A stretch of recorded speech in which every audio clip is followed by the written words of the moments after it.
Welcome to Sravani's media.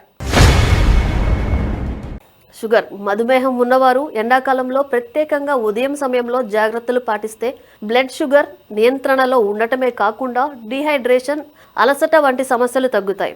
ఉదయాన్నే పాటించాల్సిన ముఖ్యమైన నియమాలు కొన్ని ఉన్నాయి. నిద్ర లేవగానే నీళ్లు తాగాలి.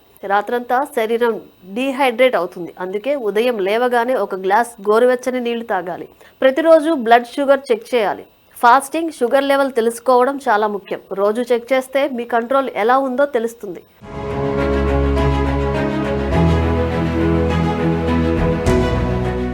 రోజు తేలికపాటి వ్యాయామం తప్పకుండా చేయాలి. ఉదయం సూర్యుడు ఎక్కువగా వేడెక్కే లోపు 20 నుంచి 30 నిమిషాలు వాకింగ్ లేదా యోగా చేయాలి. ఇక బ్రేక్ఫాస్ట్ తప్పక తీసుకోవాలి. ఉపవాసంగా అస్సలు ఉండకూడదు. ప్రోటీన్, ఫైబర్ ఎక్కువగా ఉండే ఆహారం తీసుకోవాలి. ఉదాహరణకు ఉప్మా, ఇడ్లీ, ఓట్స్ వంటివి ఎక్కువగా తీసుకుంటే ఆరోగ్యానికి మంచిది.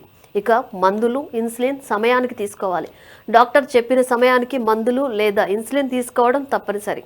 వీటి విషయంలో ఎట్టి పరిస్థితుల్లో అశ్రద్ధ చూపకూడదు. ఆరోగ్యకరమైన పానీయాలు క్రమం తప్పకుండా తీసుకోవాలి. చక్కెర లేకుండా మజ్జిగ, కొబ్బరి నీళ్లు తీసుకోవచ్చు. ఇవి శరీరాన్ని చల్లగా ఉంచుతాయి. ఇక పాదాల సంరక్షణ చాలా కీలకం. డయాబెటీస్ ఉన్నవారికి పాదాల్లో గాయాలు త్వరగా మానవు.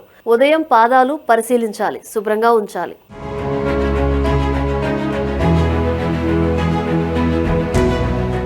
వీటితో పాటు సూర్యరశ్మి నుంచి రక్షణకు జాగ్రత్తలు తీసుకోవాలి. అవసరమైతే టోపీ లేదా గొడుగు తప్పనిసరిగా ఉపయోగించాలని వైద్యులు సూచిస్తున్నారు. అలాగే వేసవిలో తీపి పదార్థాలు, జ్యూస్లు తగ్గించి రోజంతా తరచూ నీళ్లు తాగడం ఆరోగ్యానికి ఎంతో మేలు. తల తిరుగుడు, అలసట ఉంటే వెంటనే విశ్రాంతి తీసుకోవాలి.